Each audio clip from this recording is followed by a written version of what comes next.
C'est bon, on devrait être live. On va attendre quelques secondes, le temps d'avoir quelques retours sur l'audio, la vidéo. Aujourd'hui, je suis comme d'habitude avec Benoît Huguet et notre invité de la semaine est Rudy Kadosh, fondateur de Nested Finance. Très, très heureux de t'avoir parmi nous. Comment ça va?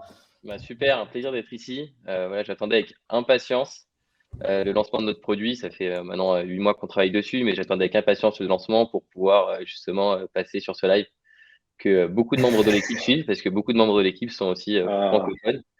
Donc voilà, un plaisir d'être ici et je suis sûr que toute la team Nested est derrière son écran là à cette heure-là. Alors, avant de parler de Nested, etc., parfois, c'est une question qu'on pose à pas mal de nos invités. On leur demande quelques infos. Enfin, voilà, est-ce que tu peux nous raconter nous parler de ton background, comment tu es arrivé dans les cryptos, etc. Yes. Alors, mon background, j'ai commencé fin 2016. J'avais 20 ans à peu près. Et j'ai souscrit un prêt étudiant que j'ai investi oh, totalement dans l'Ethereum.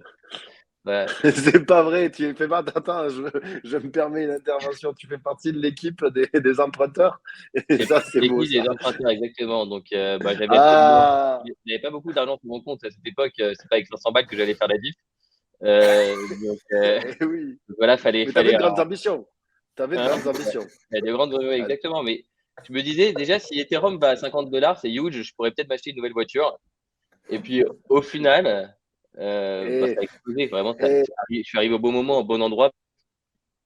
Il était à $1 500. Euh, donc, bon, jamais vendu, si ce n'est pour diversifier ailleurs sur du Bitcoin, rembourser ton prêt, etc. peut-être. Hein?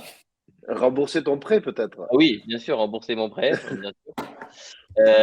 Et par la suite, donc du coup, j'ai jamais lâché l'écosystème, hein, même le bear market n'a pas réussi à me faire sortir de ce marché-là. J'ai toujours été quite involved, voilà, dans cet écosystème, toujours à rechercher des nouvelles opportunités.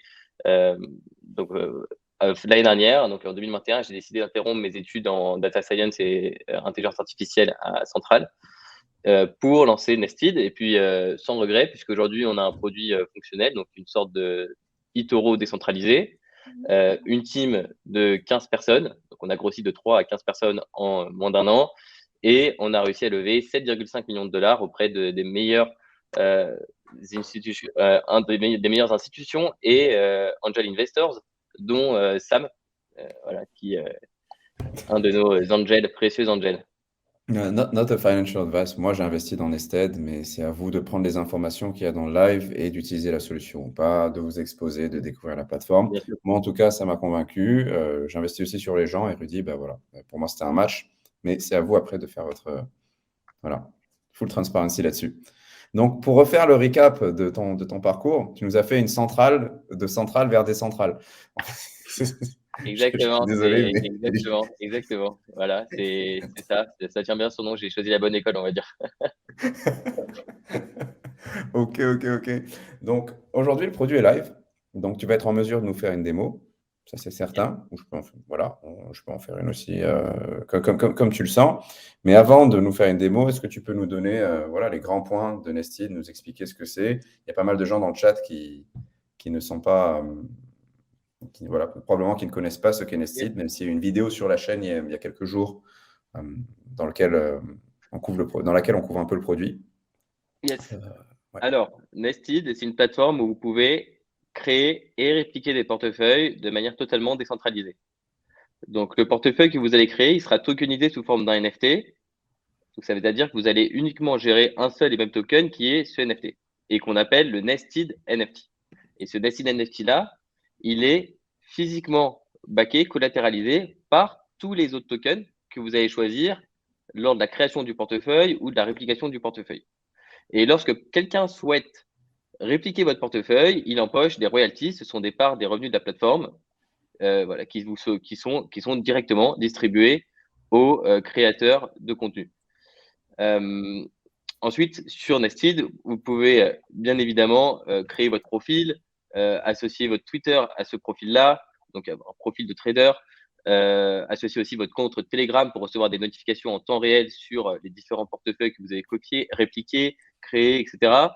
Et vous pouvez aussi rechercher n'importe quel portefeuille. Il y a une sorte de marketplace de portefeuille qu'on appelle l'Explorer au sein de l'app. Je vais vous la montrer juste après.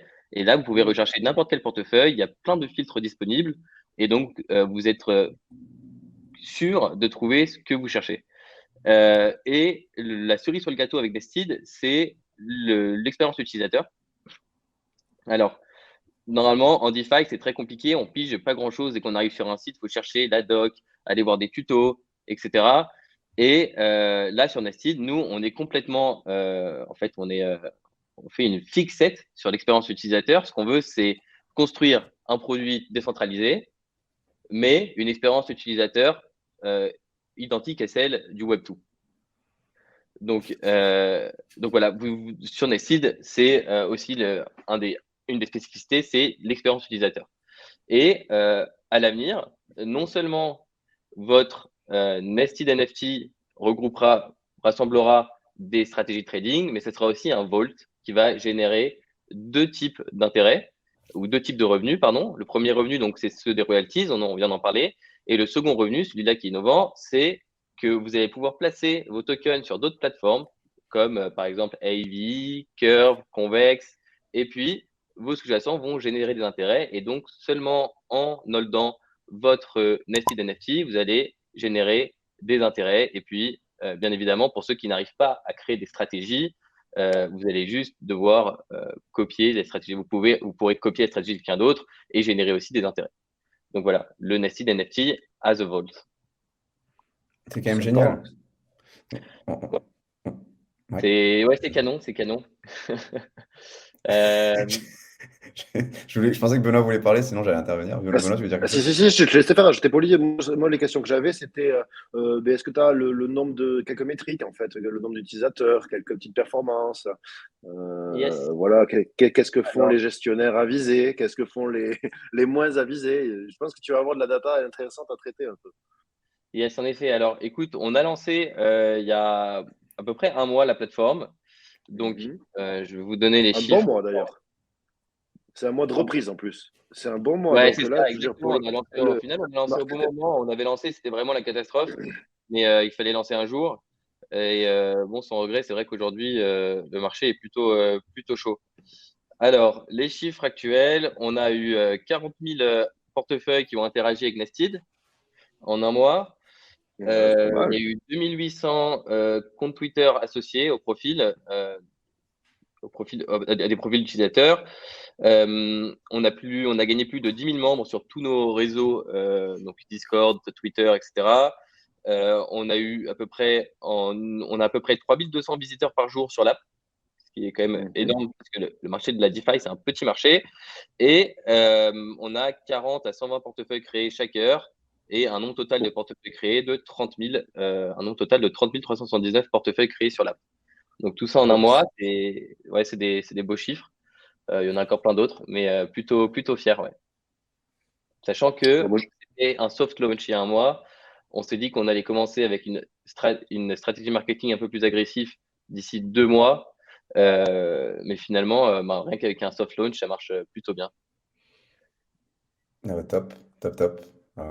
Et donc, ce qui est intéressant, donc, c'est qu'on peut se faire des paniers d'actifs, de crypto-monnaies. Donc, différentes crypto-monnaies sont dans cet indice, dans cet index. Donc, on va dire 20% Avax, 20% Trader Joe, 20% Benki. Et on dépose en fait ces fonds sur la plateforme. Donc, c'est le smart contract, c'est la plateforme qui détient, on dépose les fonds sur l'application. Et l'application nous rend un NFT qui est un titre facilement transférable, qui nous offre le droit de revendiquer en fait tous les actifs de ce panier-là, c'est ça? Donc on simplifie en fait la cession, le transfert de paniers d'actifs qui peuvent être complexes. C'est vraiment cool comme concept. Ouais, exactement, voilà. En d'autres mots, c'est aussi ça. Et ouais, c'est vrai que c'est de la simplification. On vient simplifier la DeFi avec une plateforme méga user-friendly et qui à terme deviendra une one-stop DeFi app. Donc une plateforme où vous pourrez absolument tout faire, acheter, créer, répliquer, manager des portefeuilles, prêter des assets, des actifs, en emprunter, voilà, faire tout ce qui est disponible aujourd'hui sur le marché, mais au sein d'une seule app. Donc voilà, c'est le but de Nested. devenir une sorte de centre commercial de la DeFi. Est-ce qu'on peut staker les actifs qui font partie d'un panier d'assets enfin, est-ce que ça dépend de vos intégrations d'un protocole en question? Par exemple, s'il y a un truc comme Aave ou autre, est-ce qu'on peut faire en sorte Avalanche. que nos… Ah ouais, non, non. Je parlais vraiment à l'échelle d'une application, pas d'un protocole, parce qu'il y a d'autres implications de sécurité, je pense, si c'est un protocole.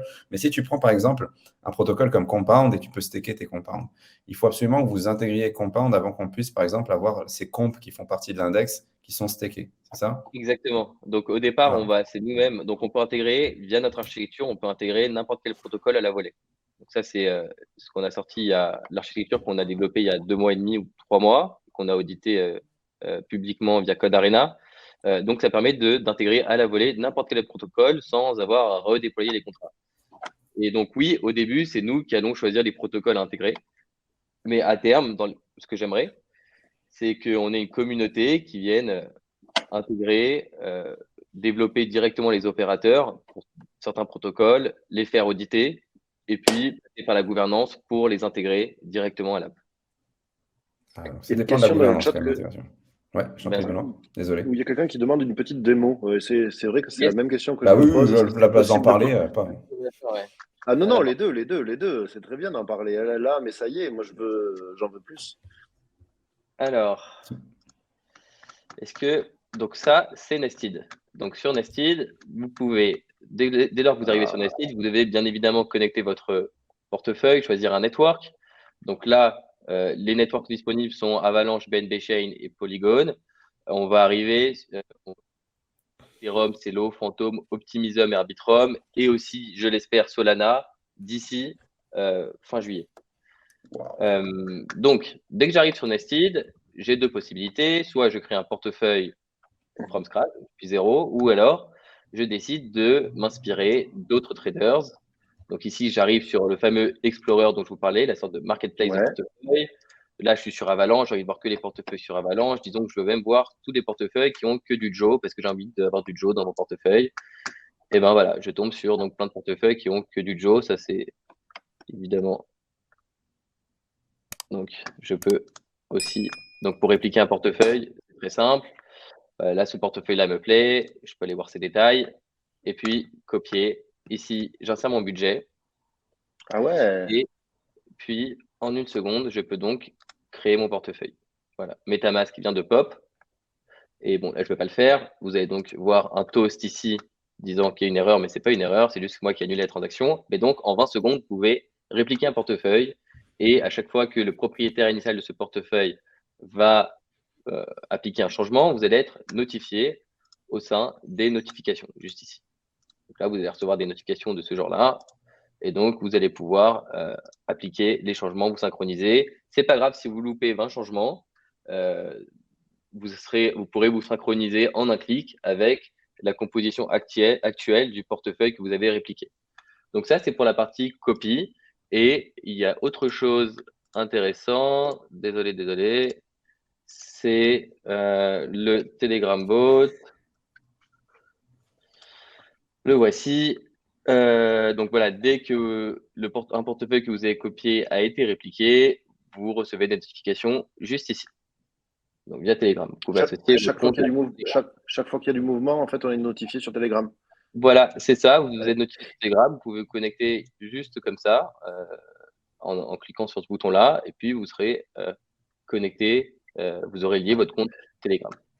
Et par copier, alors attends, je te pose une question qui, je suppose, est évidente, mais qui vaut le coup d'être posée. C'est quand tu arrives par exemple avec 100 balles d'Avax, donc j'en sais rien, un Avax, et il va te faire en coulisses, il va tout te vendre et t'échanger, et tu vas te retrouver avec la composition du portefeuille répliqué. Donc il va vendre la moitié de tes Avax pour des Joe, Ouais, etc., voilà. etc.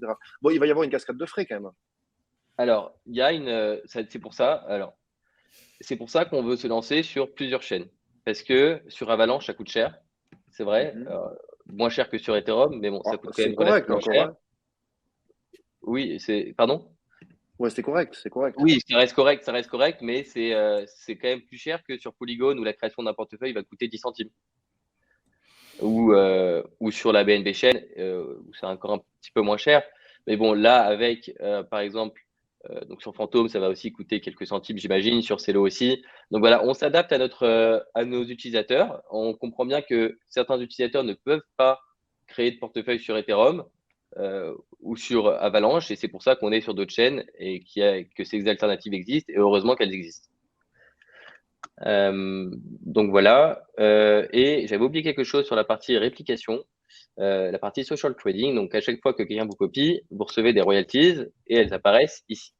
Donc bien évidemment, vous êtes notifié. Voilà, ici j'ai des notifications disant que j'ai reçu, qu'il y a une réplication et que j'ai reçu des royalties, et elles apparaissent ici. Et il y a un historique des royalties. Excellent. Ça pour la partie social trading.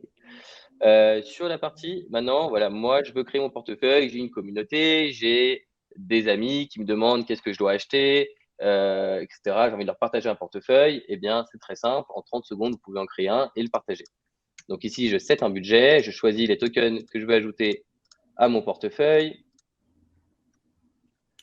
Voilà, donc je peux ajouter jusqu'à 12 portefeuilles, 12 tokens, pardon. Vous pouvez... Les tokens, tu vas les chercher sur des AMM qui sont liés à la plateforme. En fait, il va les acheter, la Alors, composition, là.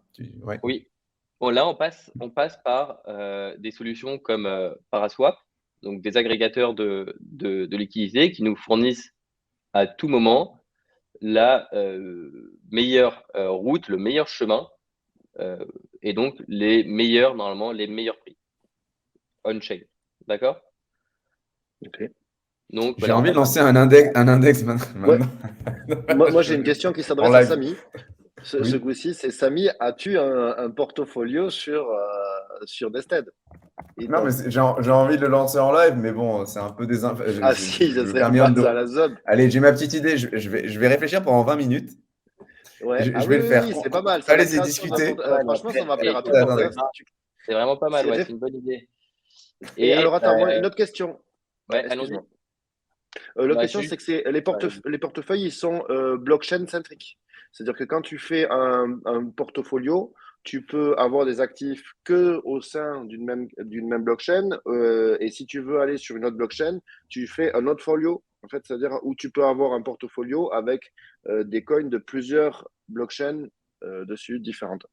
Et exactement, c'est blockchain centrique. Donc Ok. aujourd'hui, la technologie cross-chain n'est pas assez mature pour qu'on puisse se lancer sur une architecture cross-chain. On l'a vu il y a 2-3 mois avec le hack sur Wormhole. Donc bon, Ok, quoi ok, qu'il ok. arrive, très Ouais, ouais. prometteur. Et on va le faire, c'est dans la roadmap, mais pour 2023, on va se pencher dessus. Et voilà, c'est blockchain Ok. centrique. Mais en l'état, de toute façon, c'est possible à faire. Si jamais tu veux avoir des actifs de plusieurs blockchains, il suffit juste de faire plusieurs portfolios.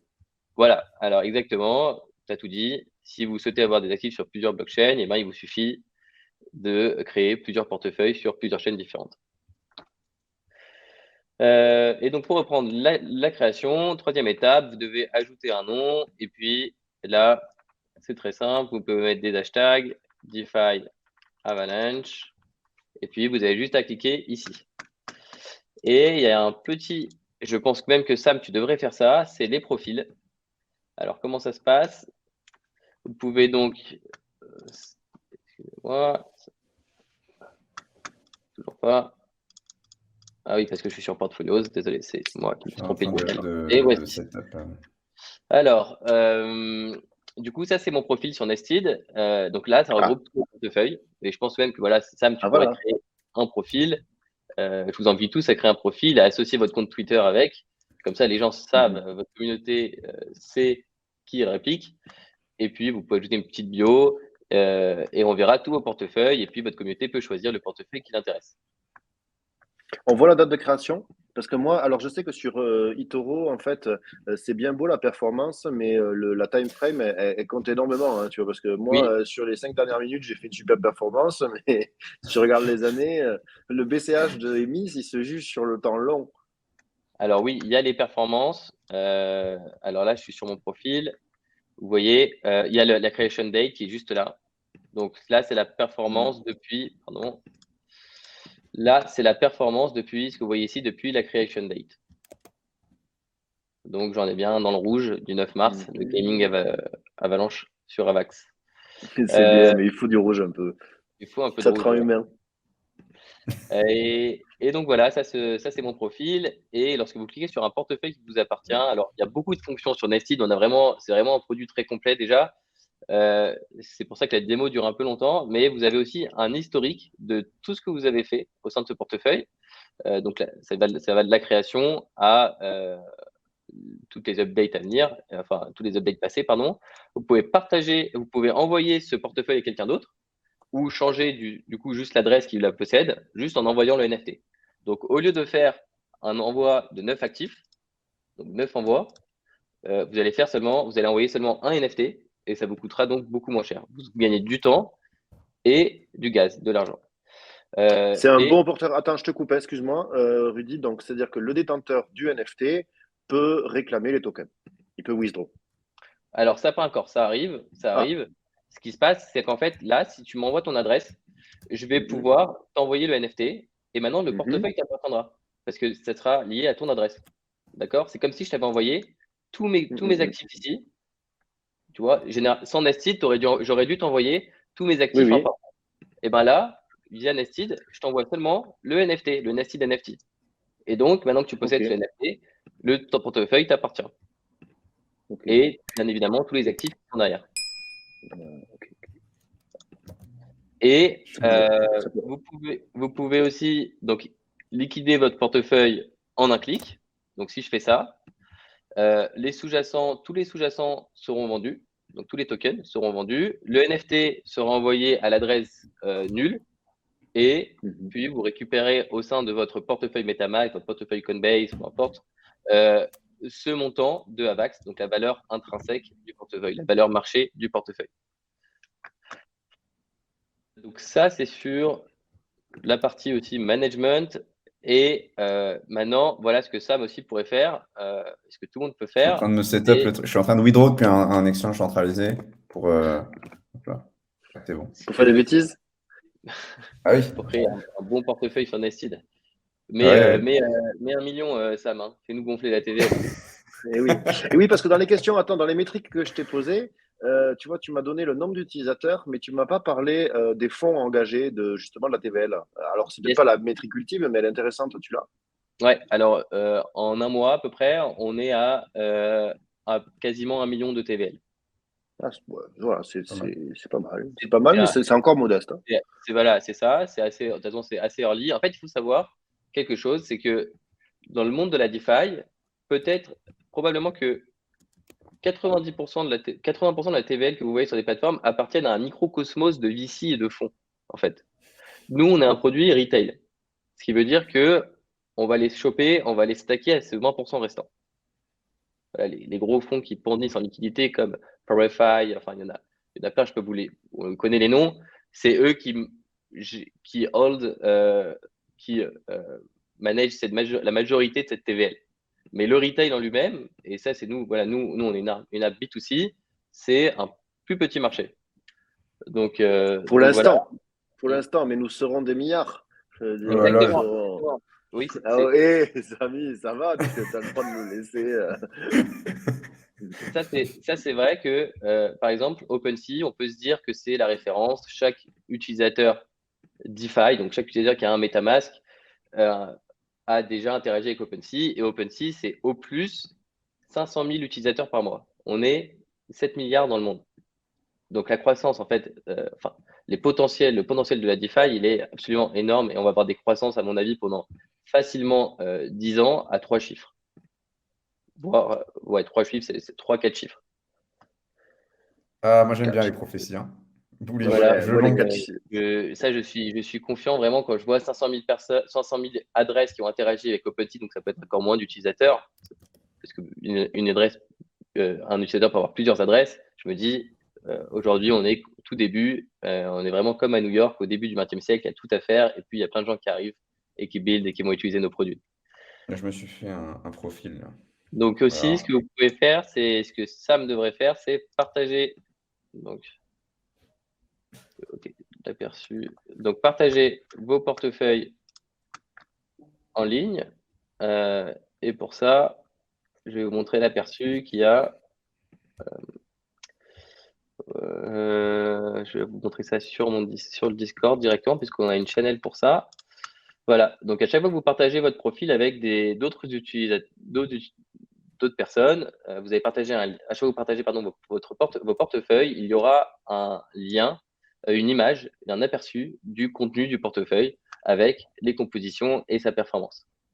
Donc voilà, ça c'est ce que les personnes verront. Pas besoin de cliquer sur le portefeuille, sur le lien pour voir la composition de ce portefeuille.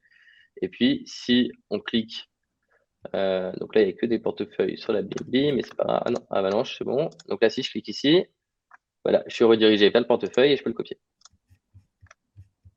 Le voici. Donc voilà. C'est bien.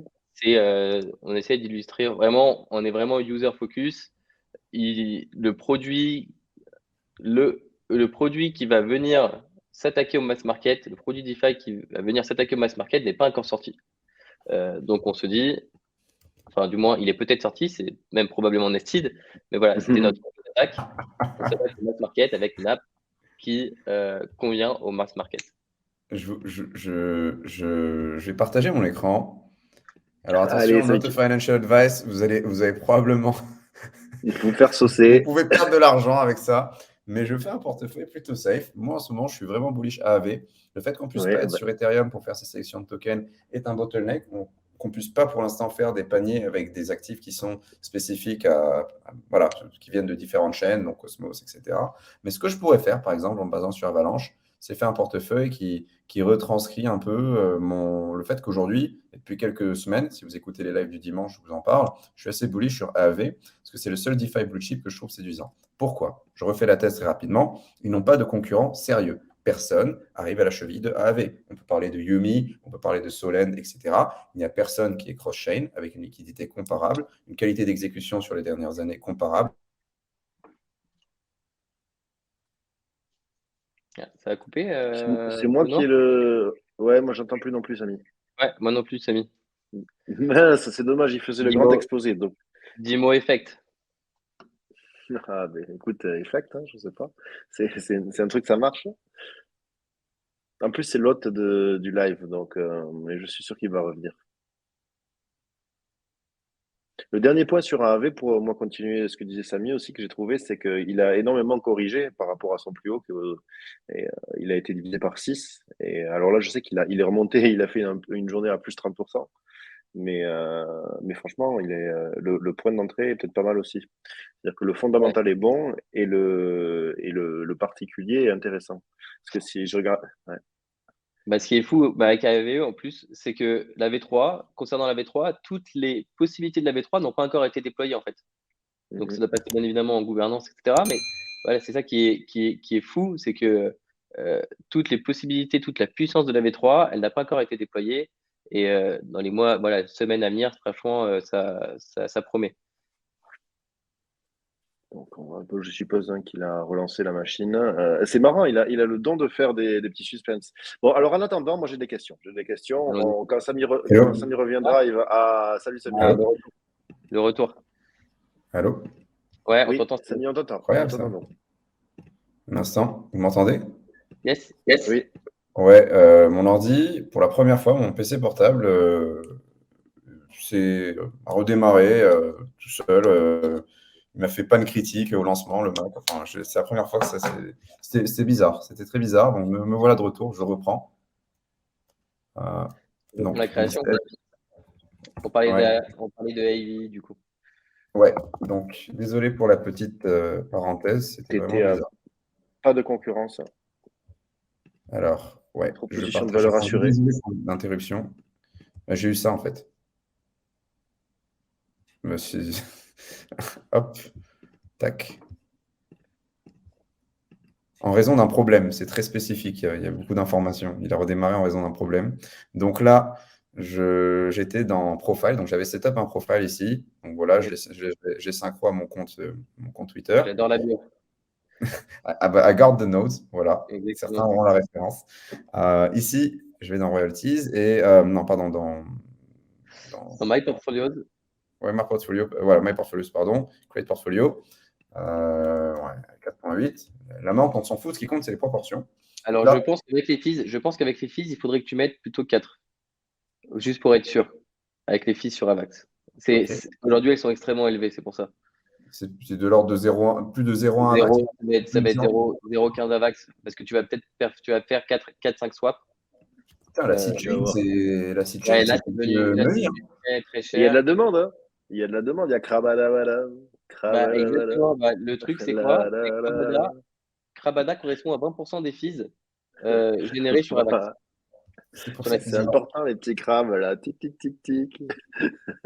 Ils ont leur propre subnet, d'ailleurs, qui est en cours de... Ouais, non, 20%, c'est monstrueux. Donc moi, en fait, comment je partage mon écran, je vais sur marker.io, qui est un explorateur, plutôt une plateforme qui liste les capitalisations et les volumes de différents tokens, les différentes activités DeFi sur l'écosystème Avalanche, les TVL. Donc, je regarde un peu quelle sélection je peux faire à partir de ce qu'on a sur Avax. Je regarde les volumes. Donc, je les trie par volume pour éviter de taper dans des trucs trop sales. Et si on veut un panier qui représente un peu l'écosystème Avax, moi, je pense à quelques blue chips, tout simplement. Le Avax lui-même, le jeton de la blockchain, le Trader Joe, qui est un exchange avec une communauté forte, un AMM et quelques features intéressantes, des fonctionnalités d'yield, etc., si je ne me trompe pas. Et puis Platypus, une plateforme de trading de stablecoin qui a quelques caractéristiques spécifiques. Bref, on va prendre ça. Et du AAV. Donc, on va faire quelque chose de safe view, mais rien n'est garanti. Ce portefeuille peut se vautrer sur le plan des performances. En ce moment, je vous disais qu'AAV, c'était génial parce que il y avait une absence de concurrence sérieuse pour ce protocole, pour ce money market. Il y a Compound, mais ils ne sont déployés principalement que sur Ethereum, alors que AAV a une stratégie de déploiement chain agnostique. Ils ne sont pas du tout dans le tribalisme. Ils sont partout. Il y a de la liquidité partout. Il y a la V3 qui vient de sortir. Il y a les portals. Il y a une offre pour les institutionnels. Il y a énormément de liquidité. Il n'y a pas de concurrent sérieux pour le moment. Et ce qui est intéressant à propos de AAV, c'est que vous avez une fully diluted valuation qui est similaire à la plupart des jetons sont déjà libérés. Donc, il y a une pression vendeuse qui est limitée par rapport au reward lié au protocole, en fait. Alors que sur Curve, vous avez une FDV qui est 10 fois plus grande ou 6 fois plus grande que le market cap en circulation. L'inflation est forte pour incentiver les gens à interagir avec la plateforme. Et donc, ça fait qu'il y a une pression baissière qui est aussi forte, malgré toutes les mécaniques mises en place, les voting escrocs, etc. Là, on a AAV qui, selon moi, est le blue chip DeFi sur lequel il faut s'exposer si on devait en choisir qu'un. Donc AAV, je peux l'acheter sur Ethereum, mais aussi sur Avalanche. Donc je fais un truc avec 60% d'Ethereum. On est bullish Avalanche. Et pour ajouter un peu on va dire, d'épices DeFi, on va prendre deux projets qui sont, selon moi, des blue chips de l'écosystème Avalanche, avec une roadmap qui, selon moi, tient un peu la route pour les 10 prochains jours, enfin les 10 prochains mois, allez, sur l'année 2021. Là, on va... Alors ça, c'est un peu... Oh. Tu peux les fixer, je crois, en cliquant sur la case, peut-être. Ouais, tu peux, exactement, tu peux loquer. Parfait. Voilà. Voilà, donc on va l'appeler le Avax Alpha Wallet.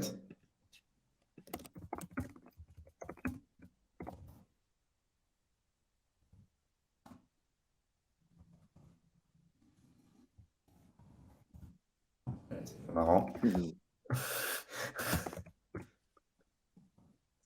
Voilà, donc amount invested, $390, fees 0,04 AVAX, on reste dans du raisonnable, ça va. C'est quand même un peu cher. Slippage 3%, donc je peux paramétrer tout ça, la slippage tolérance. On va essayer de faire passer ça avec 1,5% parce qu'on est sur des actifs qui sont relativement liquides. Et puis en avant, je broadcast la transaction. Donc là, vous ne voyez pas mon client MetaMask qui vient de s'ouvrir. Et là, il y a un petit toast en bas de l'écran. On peut voir même la transaction, l'ID de la transaction. Si tu cliques dessus, on verra donc ça te redirigera vers Snowtrace, l'explorer Avalanche. Ouais, Pion Explorer. Oh putain, mais Snowman, il est en grève ou quoi? C'est lent. Et voilà. Alors. Et oui, tu peux partager ton portefeuille directement dès la création terminée. Et donc là, les gens vont pouvoir répliquer le portefeuille indépendamment du montant qu'ils mettent. C'est-à-dire que en fait, c'est le 20%, 60, 10, 10 qui compte. Donc si tu mets 100 euros, voilà, tu auras 20, 60, 10, 10. Et si tu mets 100 000 euros, tu auras les mêmes proportions fois 1000. Exactement, c'est ça, c'est exactement ça l'idée. Donc même en fait, les personnes qui vont cliquer sur le portefeuille ne verront même pas la valeur du portefeuille, ils verront seulement les distributions. Donc vous ayez un portefeuille à $10, à $500 ou à $100 000, ça ne change rien, personne ne le verra. Alors c'est toujours vérifiable on-chain, bien évidemment, puisque tout est décentralisé et toute l'exécution passe sur la blockchain. par la blockchain, mais en tout cas, via notre front, via notre interface, vous ne verrez pas la valeur des portefeuilles des autres. Ok. Là, Des followers. Alors, moi, c'est un petit focus. Attends, là, le petit moment intéressant, c'est sur les fees, tu en as parlé, et sur le modèle économique, en fait, de Nested. Donc, comment ça va se passer? C'est-à-dire que si quelqu'un met 100 euros, il va répliquer, je veux dire, 20, 70, 10, minus les fees? Alors, il y aura les Comment ça fees. marche? Et Voilà. quelle est la proportion de ces frais? Voilà, minus les fees. Donc, il y a aujourd'hui 1% de fees sur la plateforme Mhm. et dont la moitié revient à Sam. Ah, ça, non. Voilà, Ok. c'est exactement ce qui se passe. Alors, il faut savoir qu'à l'avenir, ce taux-là sera géré par la gouvernance. Nous, on ne Mhm. pourra plus le faire bouger. Ce sera la gouvernance. Alors, après, plus ça dépend du type d'acteur qu'il y a sur la plateforme. S'il y a plus de créateurs de contenu, donc plus de créateurs de portefeuille, la fee risque d'être un peu plus haute parce que plus la fee est haute, plus les royalties sont élevées. Maintenant, s'il y a plus de personnes qui viennent pour copier, répliquer des portefeuilles, la fee sera plutôt probablement vers à 0,50% plutôt que 1. Voilà, ça va tirer du côté de l'acteur le plus important. Et aussi, à savoir que, je peux l'annoncer ici, mais il y aura un airdrop sur Nested. Mhm. Voilà. Ça, je pense que c'est une question qui est aussi qui va sortir. Hein, ou si ça se trouve, elle a déjà été demandée. Mais il y aura un airdrop. Et voilà, donc je pense personnellement, c'est encore pas, ce n'est pas un financial advice, mais que les fees que vous payez seront largement rentabilisés par l'airdrop que vous recevrez voilà, au fur et à mesure de votre utilisation de Nested. Donc les détails sur l'airdrop, ça sera dans mais il y en aura un et puis on a des très bonnes règles. Ça va être ça va être super. Vous allez adorer. C'est super intéressant. Attends, moi je reste sur les fees. Sur les fees, c'est en fait les entry fees. Mais il n'y a pas plus que ça. C'est-à-dire que du point, c'est quand tu répliques, tu paies et ensuite c'est tout. Tu as payé, quoi. Voilà. Après, C'est par alors. contre, si Sam fait un move, donc va modifier son portefeuille et que d'autres personnes vont se synchroniser, et ben il y aura là aussi des fees.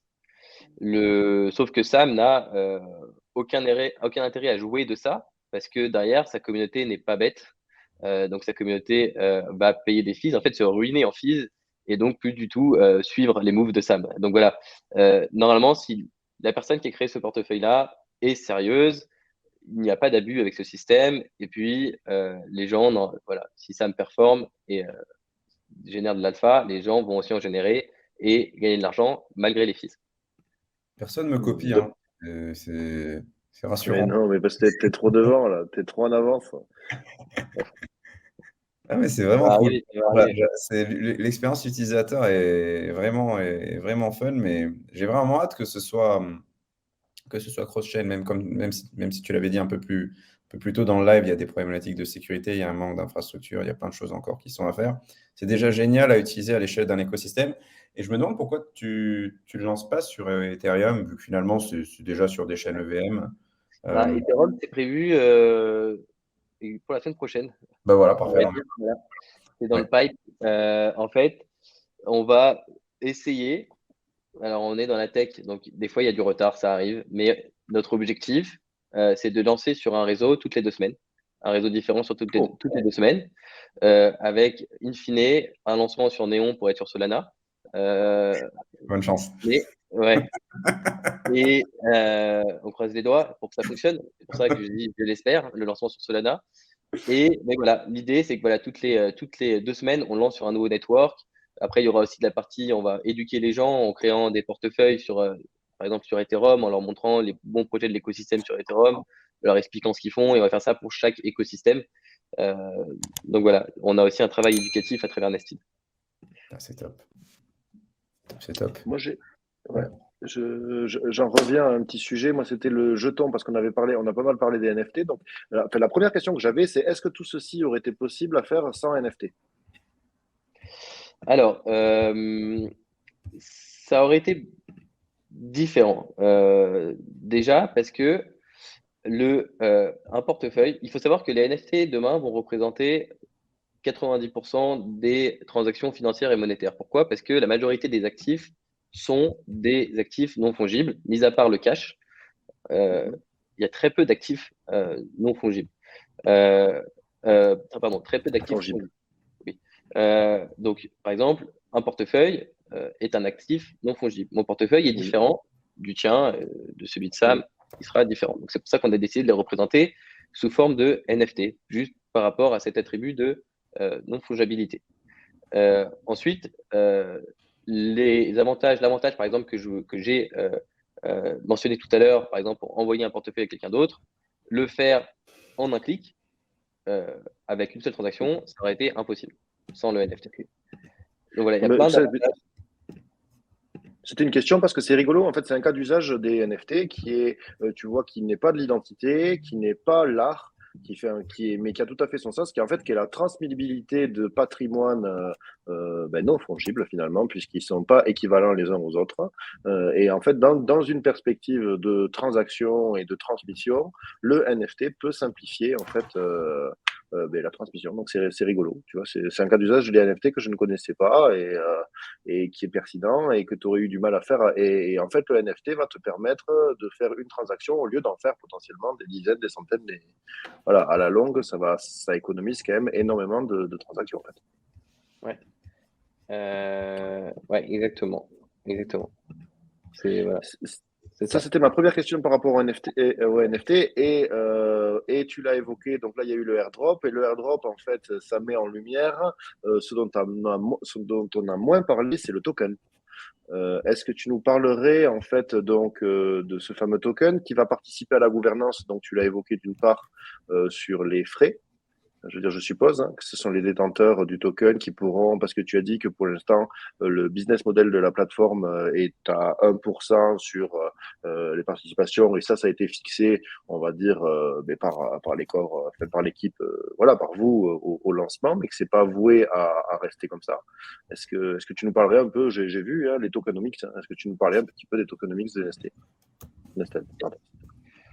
Le NFT, alors la tokenomics risque d'évoluer, donc il ne faut pas se figer sur ce que je dis. Bien évidemment, ça peut évoluer. Ce que je dis maintenant, dans 9 mois, ça peut être complètement faux.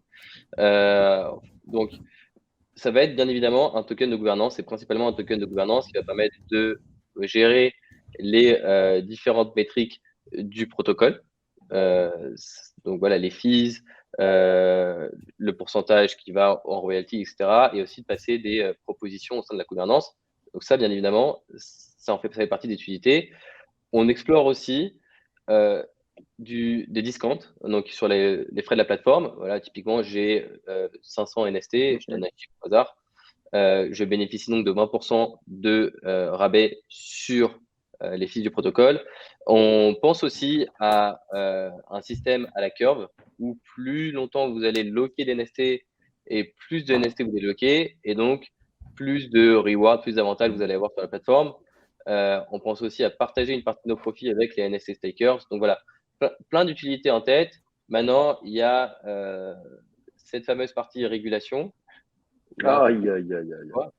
Et ça, il faut être bien conseillé avec son token. Donc, avoir ce qui est possible de faire sans tomber sans tomber dans la case security token. Voilà, ce sera un compromis. On fera du mieux qu'on peut. Et le but, c'est vraiment que le NFT ait un max d'utilité et que les utilisateurs aient envie de le hold et d'en acheter. Bien sûr. Tu as un déploiement en 2 temps. Donc, tu lances un MVP sans token pour qu'on puisse utiliser l'application.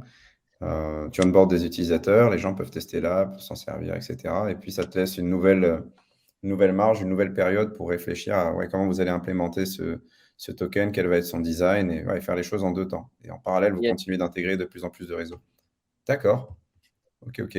Yes, exactement. Moi, je pars du principe, et je pense que beaucoup de projets l'oublient, c'est que les utilisateurs doivent être là pour le produit et pas pour le token.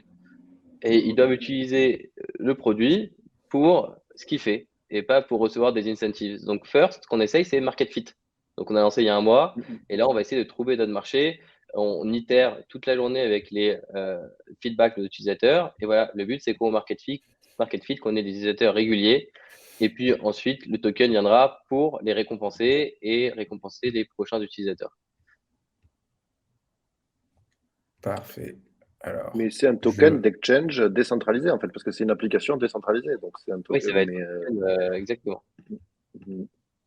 Mais donc, du coup, le produit est first. Le produit first. Produit qui a un mois. Et alors, mais quelle est la roadmap du produit? First. Donc, tu l'as dit, donc intégration de nouvelles chaînes à un rythme effréné de une tous les, tous les 15 jours. Ça, c'est Ouais. gros. En fait, l'idée, bien évidemment, c'est qu'on se coordonne avec les teams officiels. Alors, Ethereum, on va pas se coordonner avec eux pour du marketing, ils en font pas, mais typiquement, on va se coordonner. Il nous faut un peu de temps. C'est pour ça qu'on met 2 semaines avec la team de Phantom, avec la team d'Optimism, avec la team d'Arbitrum pour le marketing.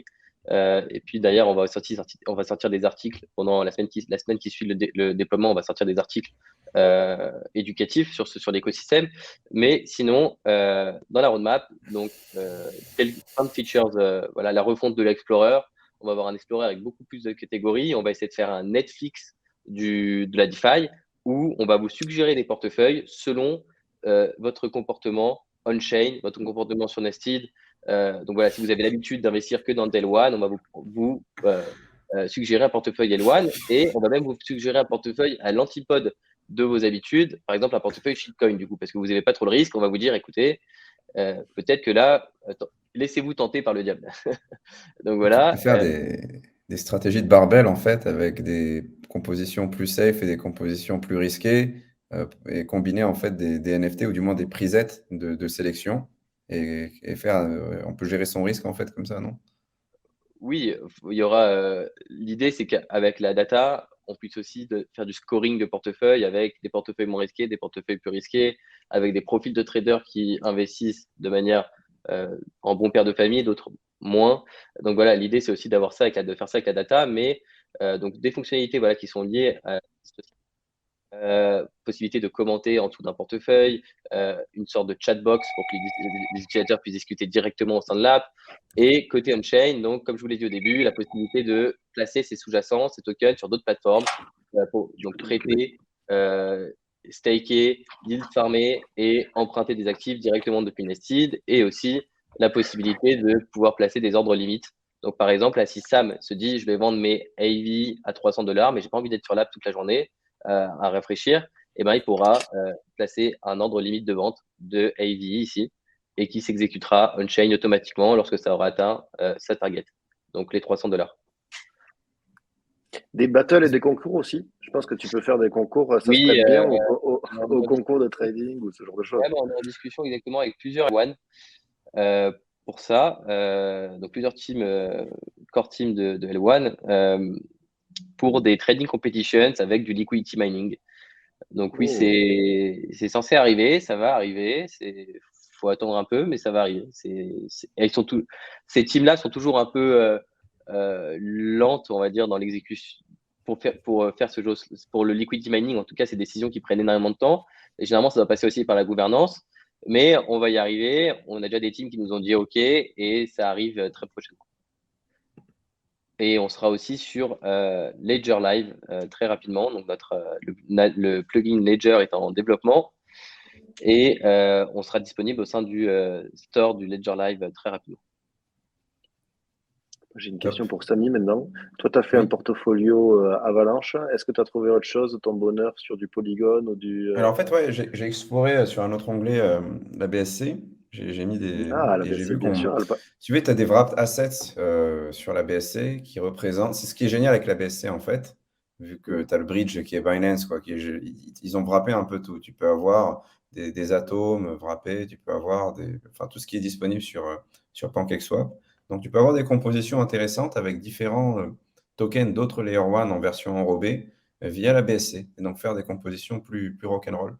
C'est pas mal non plus. Donc, ce qui s'approcherait le plus d'un portfolio cross-chain, ce que tu dis, c'est que ce serait un portfolio sur cette abominable BSC qui a ses délices, c'est qu'elle permet de s'exposer aux autres chaînes. En fait, si tu vas ici, tu vas en mettre 0,5, tu vas taper par exemple Allez, tu vas trouver Cosmos Hub, enfin tu vas trouver différents tokens. Je sais pas, par exemple. tu nous en ferais pas un second à chaud là, parce que bon, il est un peu sage le premier là. Tu vois, Binance Peg XRP, après, il faut juste s'assurer, je pense, sur PancakeSwap, qui est qu'il y ait de la liquidité pour réaliser le swap de la bonne façon. Mais je me rappelle d'une époque où PancakeSwap incentivait même les pools les plus exotiques. Si tu mettais des XRP, des atomes ou autres, et on te rémunérait assez grassement pour le faire. Bah, Et peut-être qu'il y a encore de la liquidité dans ces pools-là. Et donc, tu peux je faire vais un vous peu ce montrer que tu quelque veux. chose. Regardez, je vais partager mon écran, Samy, parce que Ouais, je suis d'accord avec toi. En fait, l'avantage de la BSC, c'est que Binance ouvre les voies vers la tokenisation de pas mal d'actifs sur la blockchain BNB. Ah, ouais, Et donc, exactement. en fait, voilà, là, c'est un portefeuille avec 10 ouais. assets, 10 L1, du Sol, du Luna, du DOT, de l'Ether, du Polygon, Phantom, et bien évidemment, j'aurais pu ajouter aussi du XRP, du Cardano, voilà. Mais oui, sur la BSC, vous pouvez faire déjà des sortes de portefeuilles cross-chain Simulé, ouais. via la tokenisation de pas mal d'actifs sur le L1. Ouais, ouais, ouais. Donc, je vais oublier le Avax Alpha Wallet, qui est juste finalement une sorte d'exposition enfin, nous diluée à AAV. Hein. On rajoute un peu de tokens de l'écosystème Avalanche, etc. Je vais en refaire un, je pense, dimanche sur la BSC et faire quelque chose qui s'approche un peu plus de ce que j'achète en ce moment. De toute façon, ce que j'achète en ce moment, je vous le dis, hein, je vous répète, je vous en parle déjà depuis quelques semaines, c'est essentiellement de l'Ether et de l'Atome. C'est le pari en fait Ouais. sur l'interopérabilité, le scaling horizontal, etc. Puis après, Avalanche, etc., Solana, j'en ai déjà. Mais n'empêche, c'est pas mal, hein, parce que ça répond, tu sais, dans les questions qu'on te pose, donc que ce soit amis, famille, lecteurs, tout le monde, c'est, je veux dire, Ouais, donne-moi une pépite, qu'est-ce qu'il faut que j'achète, qu'est-ce que tu fais toi, etc. Bon, et c'est vrai que c'est toujours les mêmes questions, on donne toujours les mêmes réponses. En fait, la meilleure des réponses à donner, c'est un lien vers un portfolio nested. Au moins, il y a toutes les réponses, je veux dire, il y a la composition du folio. Tu prends quelques fees, je veux dire, au passage, c'est pas mal, hein. n'oubliez pas, get wrecked at your own risk, s'il vous plaît. Voilà, get wrecked. Et tu devrais faire une patate chaude aussi pour voir si les gens y suivent. Tu fais un polio dégueu, tu vois. Et ça, c'est bifocus. C'est vrai que ça reste de la DeFi, donc bien évidemment, les smart contracts, voilà, c'est quelque chose d'assez sensible. Maintenant, nous, on a été audité plusieurs fois. On a même eu des compliments de hackers sur notre code. Donc, en fait, on s'est fait auditer plusieurs fois sur Code Arena, qui est une plateforme euh, où plusieurs hackers vont essayer d'hacker votre code et de trouver des failles. C'est 30, 40 hackers. Et puis, il y a un pot à la fin à se partager pour tous ces hackers-là. Et donc, on a eu des compliments, beaucoup de compliments sur notre code au dernier contest, disant que c'était de très bonne qualité, très lisible, qu'ils étaient, voilà, que pour une fois, il fallait quand même dire des choses positives sur le code et pas que relever des bugs. Et donc voilà, on a eu finalement sur les deux derniers public audits, donc les deux derniers contextes sur Code Arena, on a eu aucune audit, aucune Faille. vulnérabilité majeure. Et enfin, eux, ils en ont forcément relevé, mais moi, je vous le dis, ce ne sont pas des vulnérabilités majeures. Ils en ont relevé parce qu'il fallait le faire pour leurs produits, pour leur image de marque, mais ce ne sont pas des vulnérabilités majeures. On pouvait piquer la liquidité des utilisateurs ou faire des choses comme ça. C'était des choses qu'on connaissait déjà et qu'on a fixe, Faut toujours laisser 2-3 failles secrètes quand même. C'est jamais. Ouais, j'ai dû avoir. Non, mais c'est le business des. Enfin, non, mais je me demande si certains auditeurs ne. Enfin, ouais, non, on compte sur la. Non, mais c'est top, c'est top. On compte sur Ouais, leur sérieux pour pas que ça arrive ce genre de situation. Après, c'est toujours une fierté de dire bien sûr. lors d'un contest, j'ai trouvé un bug, il est majeur, voilà pourquoi. Je ne l'ai pas exploité, j'ai gagné peut-être 5 000 $ dessus, mais voilà, ça lui permet de gagner en réputation. Et c'est important. Ouais, ouais. Écoutez, moi, je vous propose de prendre quelques questions dans le chat sur le produit. Donc, si vous Yes. en avez, n'hésitez pas à les poser. On essaiera d'y répondre. Rudy, notamment, essaiera d'y répondre. Et puis voilà. Et je vois que personne n'a copié ce wallet. Non, mais. C'est trop facile, mais ils peuvent le reconstituer. Et en fait, si tu veux qu'on te copie ton wallet, il faut que ce soit très pénible de le constituer soi-même. Tu as quand même un dilemme. Regarde, un wallet qui a 4 entrées, moi, je vais être tenté de le radiner, hein. Tu vois ce que je veux dire? J'ai Bien compris, hein, sûr, ouais, non, bien sûr. Et donc, je vais me faire un folio plutôt que follow. Tu vois, Il tu y as en a quand un même qui un m'a dit, dilemme, en fait. Trop safe, Sam. Je suis en train de regarder le sell all, la fonction sell all, donc plus en lambda et en USDT, on a une approximation de combien de valeur on peut extraire de la vente. Le truc à planter ou Ah, bah, Polo? écoute, c'est un bug qu'on ne connaissait pas, on va investiguer tout ça. Ça Ouais, peut arriver, bah, hein. Ça peut arriver que la top. plante, il ne faut pas Top. hésiter Ah, à white replanter. screen, tu vois?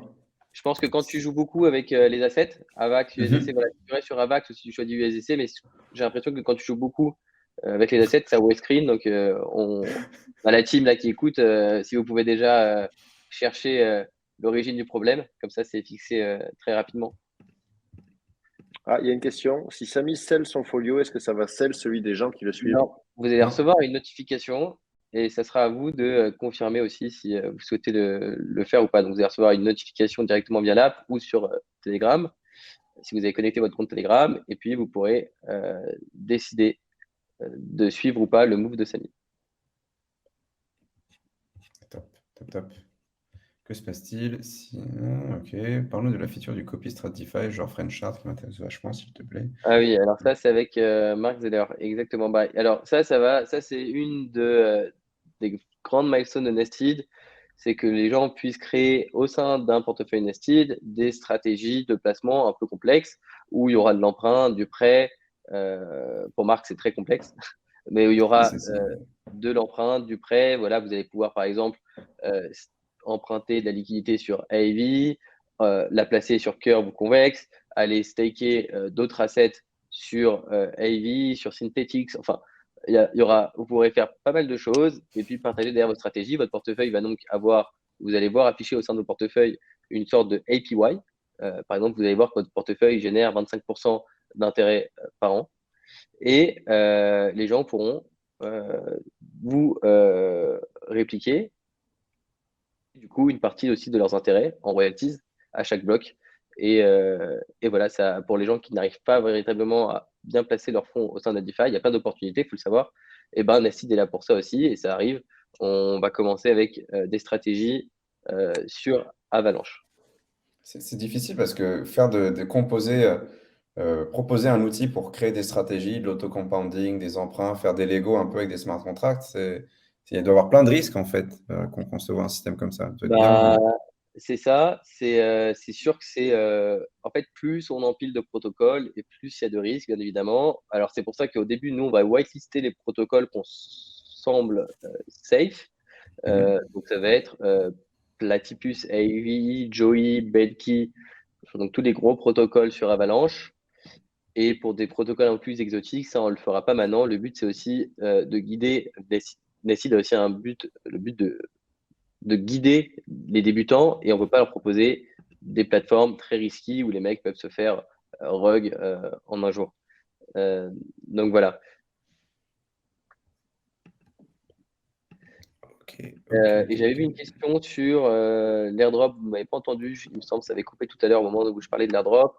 On annoncera les détails d'ici 3 semaines. Voilà, c'était ça qui vous manquait, je pense, la date. D'ici 3 semaines. Ah, donc il y a encore du temps pour utiliser l'application dans ses Il y a derniers encore du temps, recoins. ouais. Et il y en aura encore beaucoup. Et est-ce que prévu de pouvoir créer son portefeuille en mettant directement? Oui, c'est prévu. Alors ça, c'est marrant parce que c'est une fonction qu'on a déjà développée. Elle est déjà présente dans le smart contract. On peut déjà, via des lignes de code, euh, créer un portefeuille en mettant directement ses actifs au sein du wallet, au sein du NFC.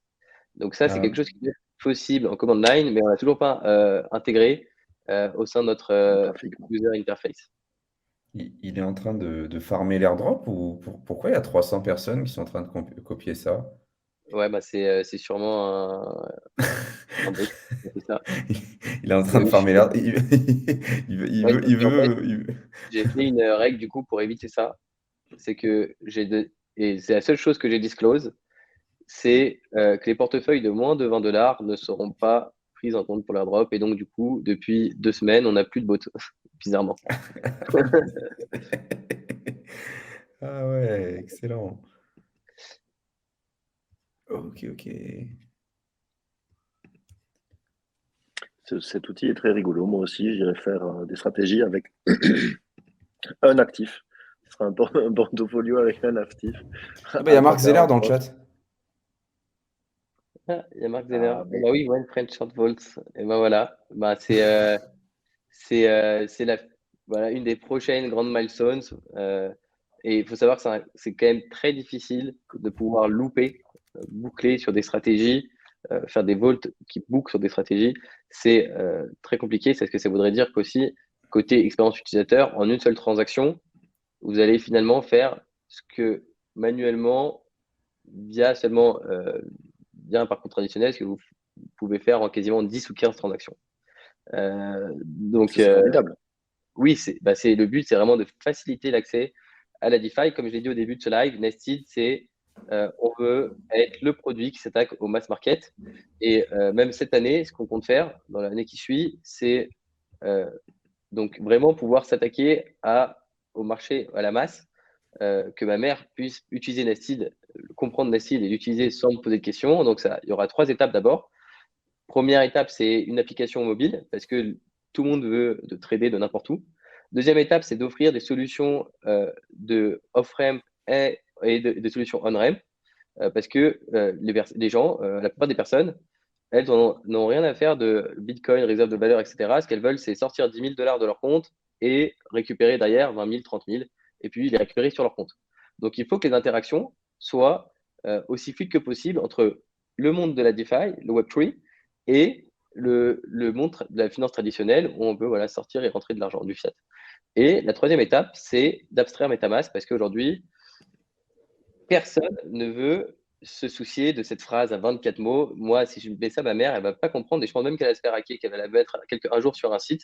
Et donc, il faut trouver un wallet euh, self-custodial, donc, où l'utilisateur va quand même posséder ses fonds et qui a une expérience Web2 avec un process, avec un login et un mot de passe, une adresse mail et un mot de passe. Mais ça reste de la self-custody.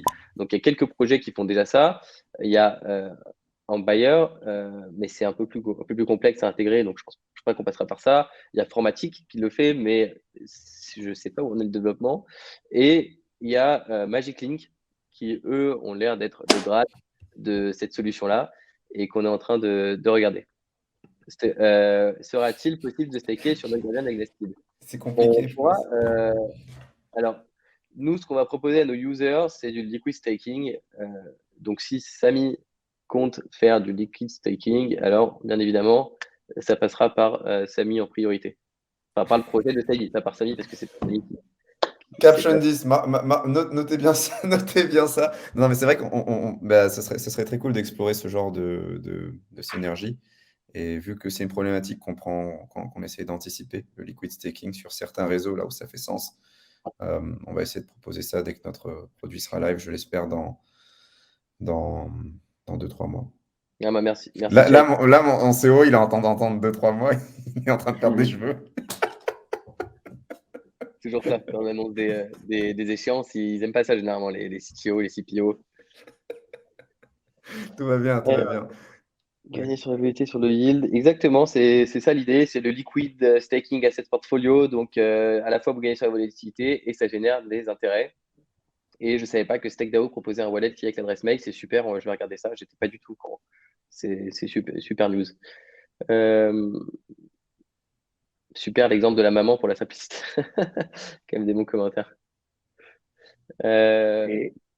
Et la réglementation, est-ce qu'elle est venue vous nuire à tout ça ou pas? Est-ce qu'il va falloir faire des KYC partout, à chaque interaction? Si un jour c'est nécessaire sur toutes les apps DeFi, on le fera aussi, on n'aura pas le choix. Hein. Si c'est la norme, c'est la norme. Aujourd'hui, on n'a pas ce problème-là. On travaille avec des cabinets, on travaille avec PwC depuis jour 1 pour justement être à l'avant de cette régulation, être vraiment pour pouvoir anticiper ça. Et on parle aujourd'hui avec des régulateurs aussi pour obtenir une sorte d'agreement en Suisse qui nous permettrait d'exercer sans avoir à se soucier de ces risques de régulation à l'avenir. Ouais, c'est quelque chose que moi, bac à sable, je tiens. C'est une logique de bac à sable, en fait, où vous agissez, donc tu peux développer. Je ne connais pas très bien, de toute façon, ces problématiques de droit. Non, en fait, la régulation, même moi j'habite en Suisse, mais la régulation est grise partout. Il y a des pays qui ont plus statué que d'autres, comme la Suisse, qui a déjà une régulation, par exemple, sur l'airdrop, etc. C'est déjà noté noir sur blanc, l'airdrop dans les lois. Il y a déjà plein de choses en Suisse, mais sur la DeFi et sur la DeFi et les NFT, ça reste gris. Voilà, on n'a pas d'indication. La FINMA, qui est en fait la MF Suisse, est aussi perdue sur ces sujets-là. Et puis voilà, moi, je pense que, et la Suisse nous l'a toujours montré, que la régulation sera friendly pour l'innovation. Et voilà, c'est la seule chose que moi je crois juste les doigts pour que ça reste le cas, parce que une régulation comme là ce qu'on voit avec Mika qui bloque l'innovation, c'est tout simplement une horreur. Et moi, c'est ma phobie en tant qu'entrepreneur de me dire que tout peut être stoppé, on va dire, du moins mon implication personnelle et mon projet par des personnes qui sont à la tête d'institutions qui ne comprennent absolument rien à ce qui se passe. Et voilà, ça me fait peur. Mais et c'est une raison pour laquelle je suis parti en Suisse aussi, c'est parce que la FINMA est bien plus compréhensible, bien plus friendly que d'autres institutions, d'autres régulateurs en Europe ou à l'international. Je voulais l'entendre, moi ça m'a fait plaisir. Ouais. Et ouais, tu voulais dire autre chose? Ouais, maintenant je lis les commentaires en même temps. Je dis avec la FINMA, oui, on est en discussion avec la FINMA en effet. C'est ça fait très longtemps, c'est pas très réactif de leur côté parce qu'ils ont beaucoup de travail. Mais oui, on deal avec la FINMA, c'est super important et notre intermédiaire est une PwC. Je me disais que ce paquet faisait du appartement suisse. Ouais, ça fait parquet fait appartement suisse. Alors, je trouve généralement dans les appartements haussmanniens. Quand tu es pro dans le monnaie et tout ça. Allez, venez en Suisse.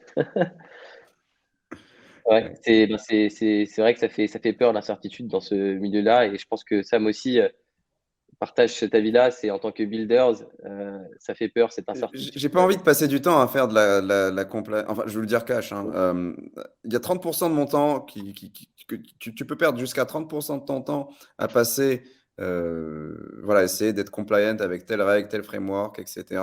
Ça change en permanence, les exigences. C'est tellement relou. Je préfère passer ce temps-là à build mon produit, à faire quelque chose qui fait sens, que donner du temps et en plus de l'argent pour me faire. Pour enlaidir ton produit. Pour enlaidir ton produit. C'est 30% de ton temps pour le rendre plus laid et moins fonctionnel. Non, au bout d'un moment, mais je comprends le concept de l'impôt, ça fait sens. On vit en société, il faut. Mais au bout d'un moment, si tu rajoutes en plus de l'épaisseur sur la régulation, différentes normes avec lesquelles il faut se plier, non. Enfin, if you have the choice, voilà. Voilà. C'est très vrai. L'impôt, c'est bien. Il ne faut pas qu'il y en ait trop. Sinon, ça devient. En tout cas, pour les entrepreneurs, c'est très dur quand il y a beaucoup d'impôts parce que c'est le fruit d'un travail qui nous semble totalement volé. Et ça, c'est très dur. Sentimentalement, c'est très dur. Il faut savoir que la Suisse, et ça, j'aimerais bien le dire une fois pour toutes, la Suisse n'est pas un paradis fiscal. En Suisse, il y a des impôts. Si vous venez à Genève, particulièrement, vous allez être surpris du montant des impôts. Que ce soit sur l'immobilier, par exemple, l'immobilier à Genève, vous êtes très bien en France, il y a la plus-value sur la résidence principale à Genève et vous allez payer, si vous avez acheté votre bien et que vous le revendez 2 ans plus tard, vous allez payer 50% sur la plus-value. Donc non, la Suisse n'est pas du moins Genève n'est pas un canton, on n'a pas un canton, on n'a pas un paradis fiscal. Ce qui est bien en Suisse, c'est qu'il y a 0% sur le capital gain. Donc si vous revendez vos cryptos, si vous revendez des actions, vous allez payer 0% d'impôt. Donc ça, c'est la bonne chose. Et l'impôt sur les sociétés aussi, qui diffère entre cantons, mais à Genève, c'est 13%. Sur les dividendes, vous allez payer 30%, comme en France, ça ne change pas. Et si par contre, l'autre avantage, c'est si vous revendez votre boîte, là, c'est 0%.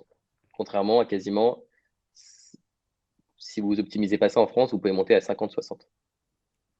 Ce qui est assez important, oui. Oui, en effet, Zoug, c'est mieux maintenant. C'est plus sympa la vie à Genève qu'à Zoug. Déjà, il y a une grosse différence entre Genève et Paris, mais si en plus on m'avait emmené à Zoug, je ne sais pas si j'aurais apprécié. Ouais. C'est pas un... Oui, oui, oui, Non, c'est pas un paradis fiscal, mais c'est une autre mentalité. C'est une véritable autre mentalité. C'est les Suisses. Et puis, il y a plein d'autres choses aussi à savoir sur la Suisse. Si ça vous intéresse, je ne sais pas si Benoît ou je peux en parler, si ça peut intéresser des personnes Si, dans si, le moi, la groupe. Suisse, la comparaison France-Suisse, pourquoi? Ben, toi, Alors, je crois que tu as fait tes études en France et tu as choisi quand même de t'installer oui, professionnellement parce que en moi, Suisse. moi j'avais eu l'opportunité de partir à Singapour. Je vous fais toute l'histoire, mais j'ai eu l'opportunité de vivre à Singapour pendant 1 an et demi. Et je me suis toujours dit, une fois que je suis revenu, je me suis dit, je ne resterai pas en France. Je finis mes études et je pars. Et avec le Covid, ça m'a donné encore plus envie de partir parce que c'était vraiment invivable le Covid en France. Et, euh, et donc, j'ai interrompu mes études du coup, j'ai pas attendu la fin et je suis parti directement en Suisse parce que ça correspondait plus à ma façon, ça matchait plus avec mes besoins pour ma boîte. Voilà, en termes de régulation, etc. Donc c'est aussi pour ça que je suis parti en Suisse et parce que j'ai très peur de l'Union européenne et ça m'a prouvé, enfin, l'avenir m'a prouvé que j'avais raison avec la loi MICA et c'est pour ça que j'ai voulu aussi quitter cette Union européenne. Et si c'était que moi, je serais reparti à Singapour, sauf que je me suis marié entre-temps, et que ma femme est dentiste, et qu'à Singapour, elle n'aurait pas pu travailler. Donc voilà, sur ma vie personnelle, alors qu'en Suisse, elle peut travailler à la frontière, du moins à Genève, et il n'y a pas de souci. Mais un autre truc sur la Suisse, sur la fiscalité suisse, la Suisse est un pays très protectionniste. Très, très protectionniste. Donc, par exemple, en France, si vous décidez d'employer avec votre entreprise des freelancers en Inde, vous n'allez pas payer de TVA dessus. Maintenant, en Suisse, si vous décidez d'employer des freelancers en France, en Italie, peu importe, eh ben, vous avez quand même ajouté, justement, pour protéger l'économie suisse, ils ont fait ça, pour éviter que les gens se disent on va aller dans un autre pays payer zéro TVA, payer moins cher. Eh ben non, en Suisse, même si vous payez des services à l'étranger, la plupart des services seront quand même soumis à la TVA. C'est une TVA de 7,7%. On n'est pas sur une TVA de 20%. Mais voilà, c'est pour vous dire qu'il y a de l'impôt en Suisse. À Genève plus particulièrement, dans d'autres cantons, il n'y en a vraiment, vraiment pas beaucoup, mais en tout cas, la majorité de la Suisse n'est pas un paradis fiscal. Tous les échanges crypto ou crypto stablecoin ne sont pas imposables. Alors, vous avez en Suisse, il y a l'impôt sur la fortune. Donc, en fait, ils ont remplacé on va dire que le capital gain, toutes les taxes, etc., sur les plus-values ont été, entre guillemets, à peu près remplacées par l'ISF, compensées par l'ISF. Mais c'est ridicule. L'ISF, c'est entre 0,1 et 0,5% de votre fortune à l'année. Donc, c'est que dalle. Voilà, sur le petit point régulation, législation en Suisse versus France. Mais la France reste un très beau pays avec beaucoup de talent et de très bonnes valeurs sociales. Non, mais t'inquiète pas, on n'est pas inquiet pour ça. Moi, je viendrai prendre un café avec plaisir. Hein. Avec plaisir à la maison pour boire un verre. On est en contact avec Swissborg, oui, je connais le fondeur de Swissborg personnellement, et puis ils sont passés aussi au stand la semaine dernière à la Blanche Schmitt. Donc ouais, ils sont très gentils. Moi, ma dernière question, c'était ça. Hein, c'était remarque, il y a les questions classiques, hein, Samy. Hein.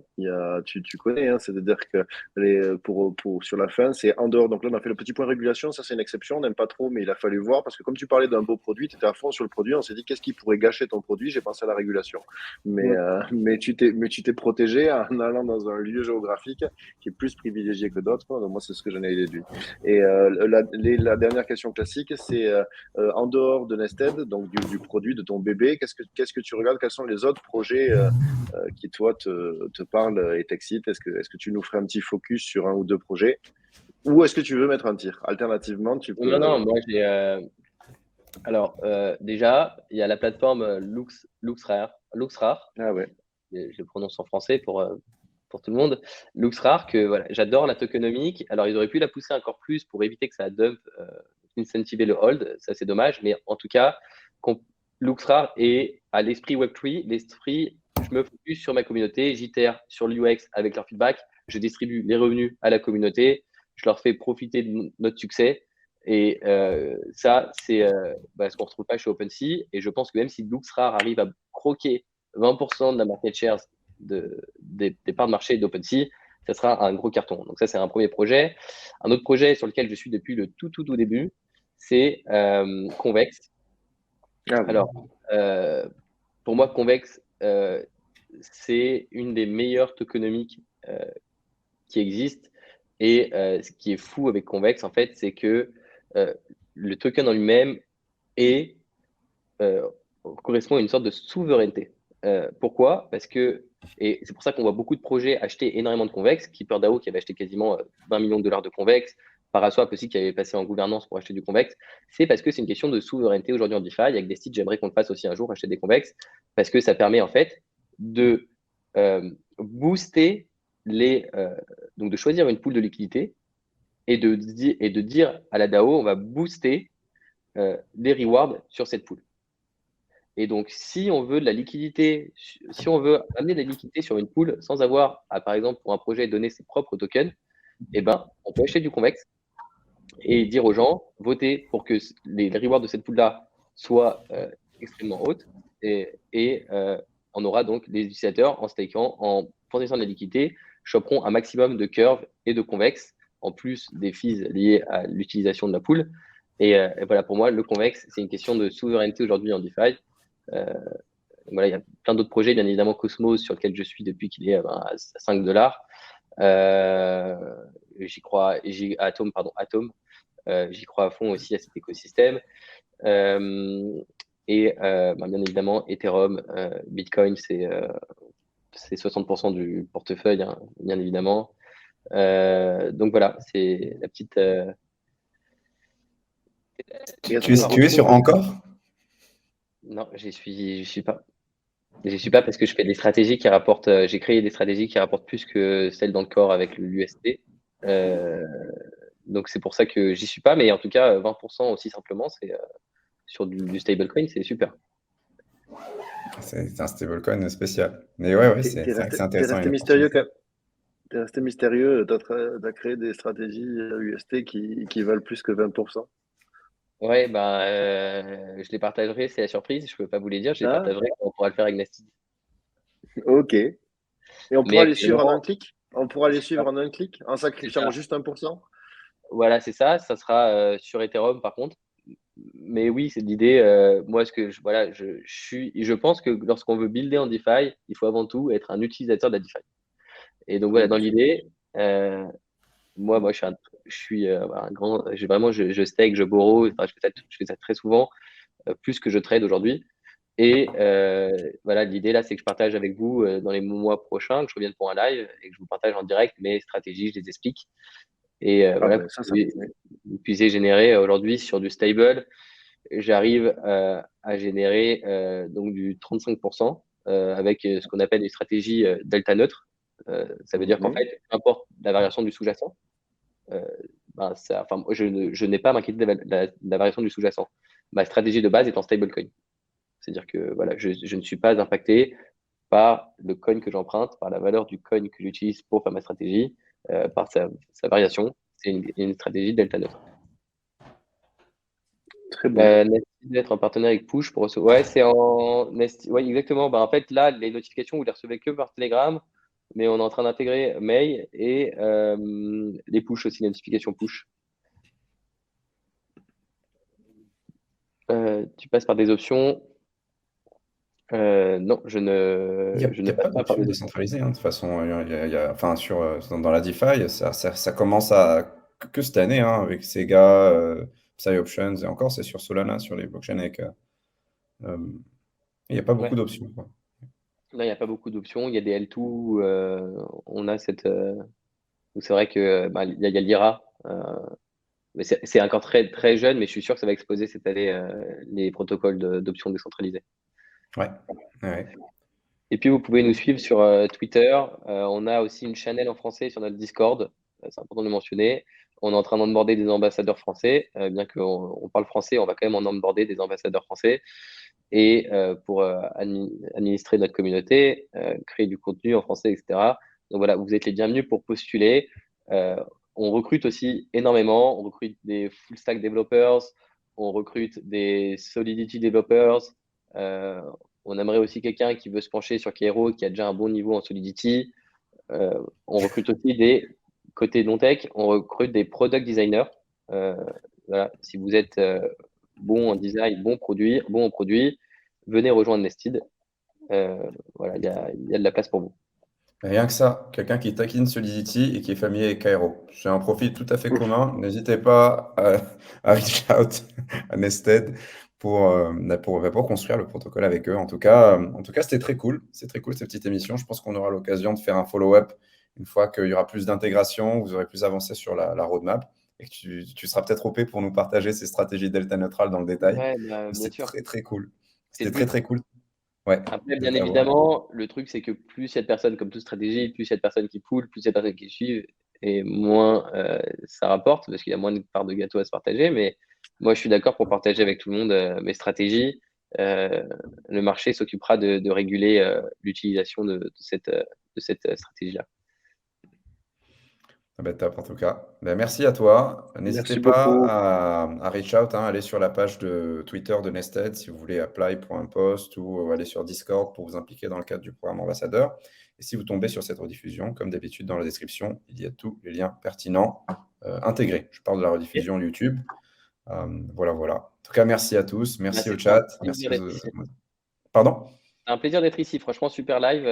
Voilà, sur Nested, sur la régulation, sur des projets projets à gros potentiel. Donc super, c'était un super live. Merci les gars, merci Benoît, merci Sam. Merci, Merci merci. À très, Rudy. très vite.